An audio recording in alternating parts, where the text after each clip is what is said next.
Okay, let's welcome Thijs Verschuuren to the podcast now. Taze, thanks for taking the time to hang out with me today, and I hope I did okay pronouncing your name. Maybe you can correct me. You did it perfectly. Excellent, excellent. Okay, so I'm super excited for our conversation about this, what we're calling baby steps towards biodynamic and organic growing. And the reason this name came up is you've been inside of the community for one of our happy hours at Virtual Viticulture Academy.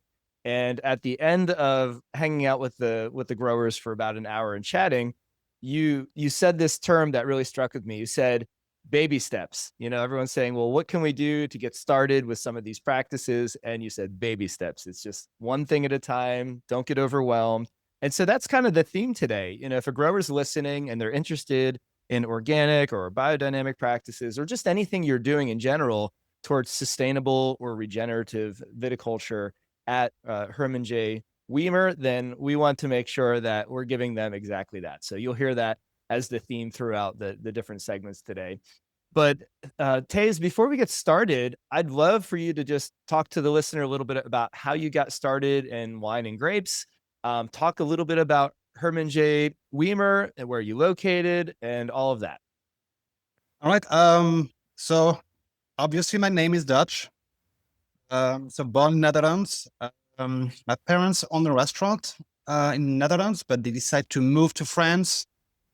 We moved to France in the Loire Valley region, called like a Muscadet region, well known for like white wine. I love seeing my dad cooking food. And when I was 16, I was like, you know what? I would love to be a chef, but it's too many hours. So let's be a farmer instead. And right. How'd that work out? yeah, right. And well, my goal was to be a sommelier. I wanted to do 2 years of production, learning about production. And after moving to sommelier, but I fell in love with production and meeting all those people, the grape growing people, amazing experience. And so I did my master, and I finished doing my master in grape growing and winemaking in the Loire Valley. And yeah, in 2009, I was done with school. I was young and I wanted to travel all around the world. And almost found this place at Dr. Frank Winery in Finger Lakes, but at the last minute they told me no. So end up in Minnesota, and working with hybrids. It was something new for me. I worked for like Sovereign Estate Winery, and meanwhile I met Katie, that became my wife. I had to move back to France to do my paperwork straight, get married in the US. And in 2014, we moved to the Finger Lakes, and I started working for Hermann J. Wiemer Vineyards as a vineyard. It was a basic tractor driver, basically. I was following the organic farming like standard for the HEW1, HEW2, and HEW3. And I was treating those blocks like a conventional farming. I was like, all right, it's being 7 days or 9 days. I sprayed, so I should spray it again. And I was spraying just only Armory certified product. So like only the fungicide, or like, any pesticide that's allowed in the organic sphere. Mhm. And on the other hand, the biodynamic farming, I was doing something totally different. I was more present in the vineyards. I was not like, I switched the spray program. I was like looking at the weather. I was like, you know what? It's like, maybe I should spray this right away, like today, and I know it's being 7 days, or it's being 5 days, but I'm going to switch it. I'll make a tea. I'm going to make something different. And I was just like, be more attentive to it. And this is for me what, when people are like, it's impossible, east of the US, like it's too difficult. But I think it is possible. You have to be so attentive. You have to be present at all time. And this is where like, I now looking back, I feel like I was not paying attention to the organic blocks, but I was paying so much attention to biodynamic blocks, because I try to prove something. And we learn, and it's something that I always say to the people, like the baby step, it's you and I learn from mistakes and success. You're planting things and then you're either mowing them or crimping them or cultivating them. So let's talk about when you implement what and what the timing is at Hermann J. Wiemer. All right, well, let's start with spring. I mean, we are in spring now. So the first thing we do is healing down. I mean, Finger Lakes, we still get cold nights. We get in 2022, we are like minus like 13. So we have to heal up all the base of the plant. Oh, the soil you're mounding around the graft. Mounting on the base of the plant. Okay. So everybody does it in the Finger Lakes. It'd be foolish not doing it.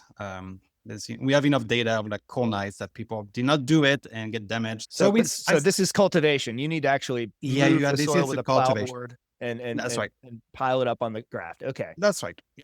And so after that, the first thing I will do is I will seed my cover crop. We purchased a no-till seeder a few years ago. And I always tell the owner of the winery, like, hey, you know what? This is the best investment you guys ever made in the last 10 years. Because it is massive. It's a 5 foot wide like cedar. It weighs 1 ton.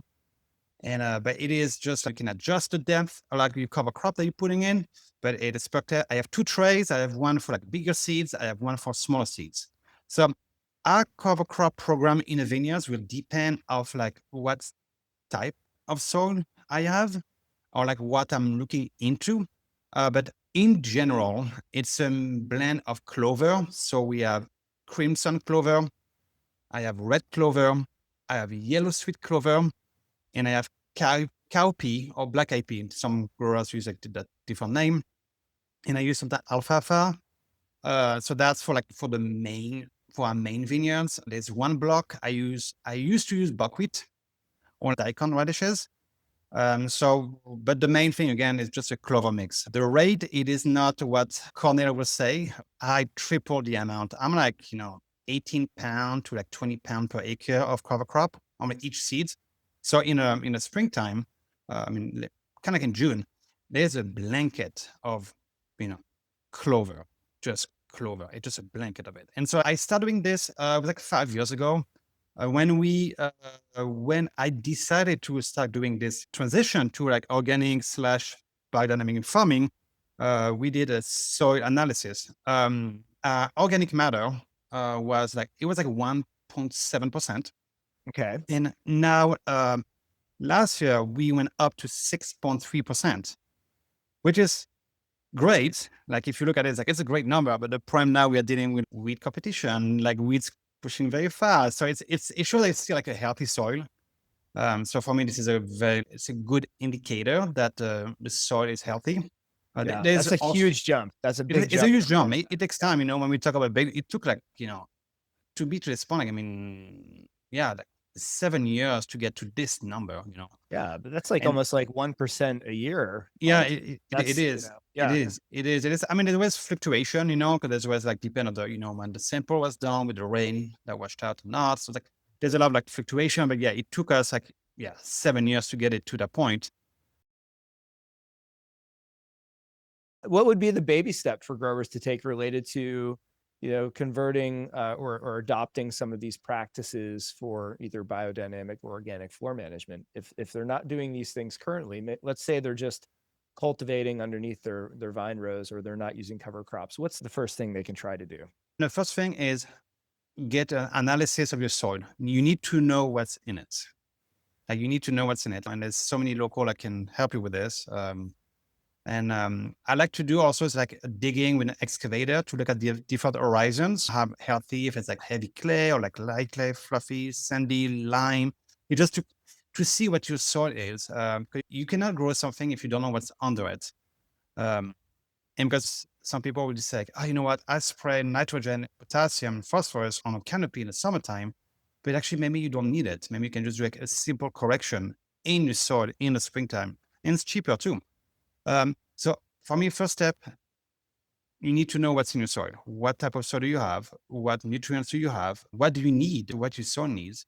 And after that, you can look into it and say, all right, should I do like, bring some manure, some cow manure or chicken manure, depending on what your needs are. And after and then again, it takes time to build up organic matter and everything. So, after 2 or 3 years, you will see some changes. But in the meantime, having a cover crop program, it is very important because you have an 8 foot in the Finger Lakes, we have an 8 foot wide like vineyards, and like the vines, like it's a foot wide, and the rest is just grass. It's nothing. But you can grow something, and you don't have to be like organic certified seed. You can grow like a mix. There's so many clover and rye mix that you can do, and start with this. Like start playing with your seed selection.